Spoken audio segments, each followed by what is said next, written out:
Welcome back to Torque Talk, your go-to channel for everything powerful, high-tech, and built to dominate, on the road, in the air, and even on the battlefield. If you're passionate about machines that shape the future and redefine engineering limits, you're in the right place. Make sure to subscribe and turn on notifications so you never miss the latest and greatest from the world of next-gen vehicles and military tech. Today, we're diving into a machine that doesn't just roll across the battlefield, it redefines what a main battle tank is supposed to be. This isn't just a weapon, it's a statement. Russia's T-14 Armata has been making headlines and stirring interest around the world since its first reveal. But now, in 2025, the upgraded version of the T-14 is finally entering its mature phase. After years of limited deployment, testing, and controversy, it's time to break down what makes this tank one of the most advanced on the planet. Let's start from the beginning. The T-14 Armata is Russia's most ambitious tank project since the Cold War. Built on the Armata Universal Combat Platform, the T-14 is unlike any tank that came before it. Traditional tanks follow a design lineage that hasn't changed much in decades: armor in front, turret on top, crew inside. But the T-14 changes all of that. Its biggest departure from past designs is this: the crew is no longer in the turret. Instead, they sit inside an armored capsule in the front hull, fully isolated from the automatic turret above. This capsule design, reinforced with composite armor and reactive layers, aims to offer maximum survivability. In essence, the T-14 treats its crew like a high-value component, not just operators, but assets to be protected at all costs. And then there's the turret itself, unmanned, fully automated, and equipped with advanced sensors, targeting systems, and a 125mm smoothbore cannon. This gun, known as the 2A82-1M, has been the subject of a lot of Western speculation. It's designed to outperform NATO's top tank guns, capable of firing APF-SDS rounds, high-explosive shells, and even guided missiles. There are rumors that future variants might be equipped with a 152mm gun, though that remains unconfirmed for now. In 2025, the T-14 has undergone several refinements. Many of the early issues related to cost, engine reliability, and digital interface bugs have reportedly been addressed. The tank now runs more smoothly in cold weather, has improved fuel efficiency, and integrates even tighter with Russia's digital battlefield systems. Let's talk about the engine. The T-14 is powered by a 12-cylinder diesel engine, the A85-3A, delivering up to 1,500 horsepower. That's a lot of muscle for a 55-ton vehicle. Unlike most Western tanks that weigh upwards of 60 tons, the T-14 balances power and weight more efficiently, allowing for quicker acceleration and superior mobility over varied terrain. Top speed is estimated to be around 80 km/h on roads, which is impressive for a tank of this size and firepower. Mobility is one thing, but protection is another. The T-14 features the Afghanit Active Protection System, and that's where things get really interesting. Afghanit uses radar-guided countermeasures to detect and destroy incoming projectiles before they hit the tank. This includes rocket-propelled grenades, anti-tank guided missiles, and possibly even depleted uranium rounds.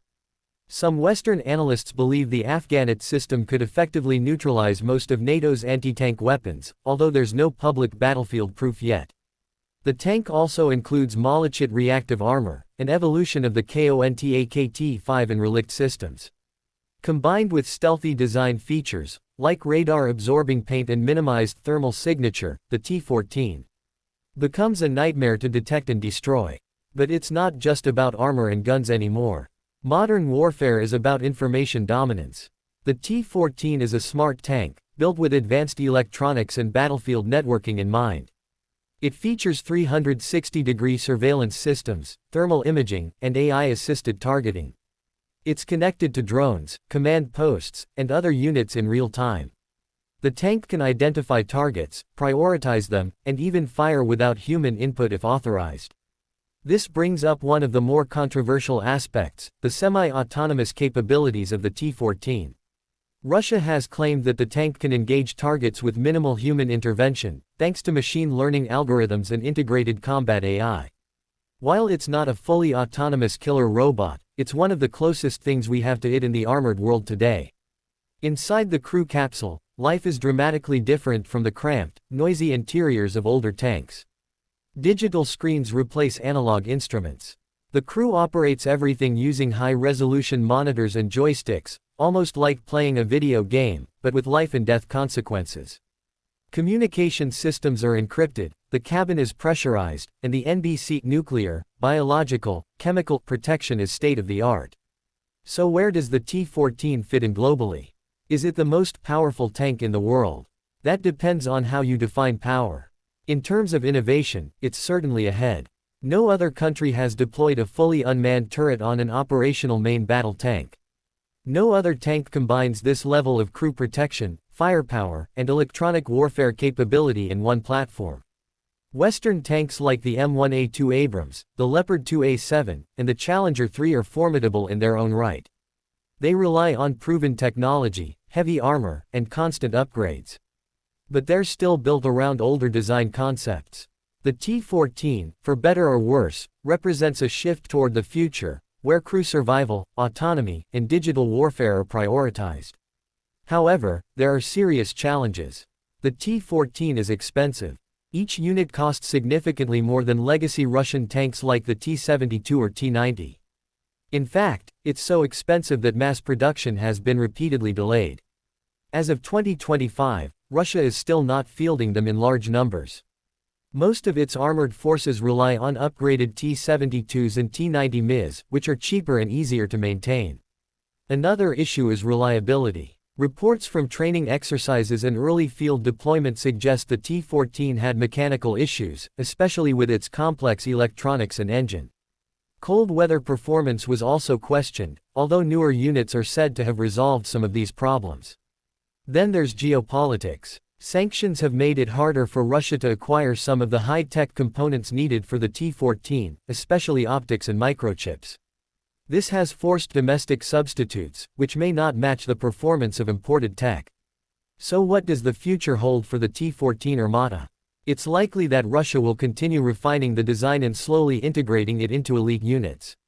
Rather than replacing all existing tanks, the T-14 might serve as a command tank or spearhead in high-priority operations. It could also form the basis for future armored vehicle development, influencing designs in China, India, or even Western nations. And let's not forget the psychological aspect. The T-14 is more than just hardware, it's a symbol. For Russia, it shows technological prowess and a push for military innovation.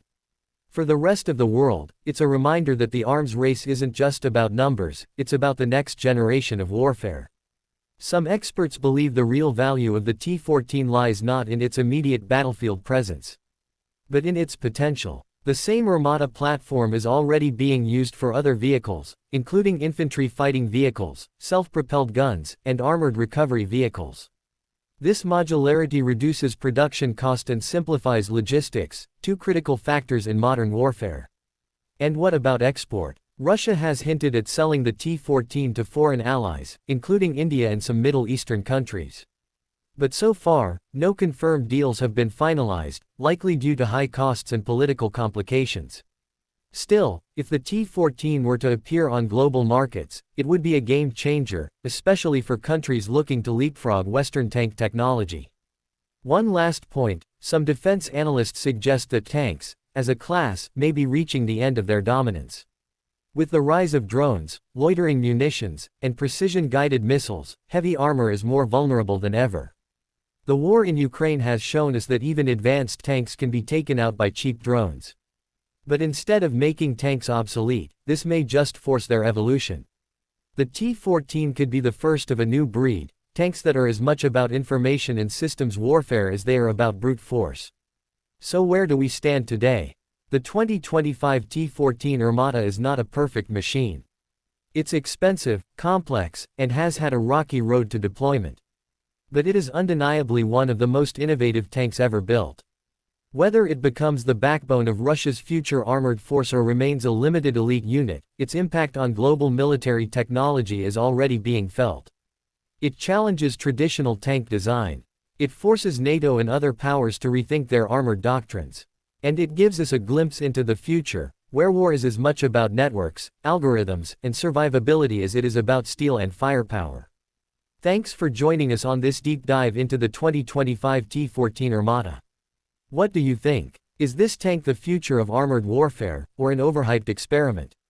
Let us know in the comments below. Don't forget to like the video, share it with your fellow defense and tech enthusiasts, and subscribe to Torque Talk for more in-depth coverage of the machines that are shaping our world, on the battlefield, in the sky, and on the streets. Until next time, stay curious, stay informed, and keep your engines running.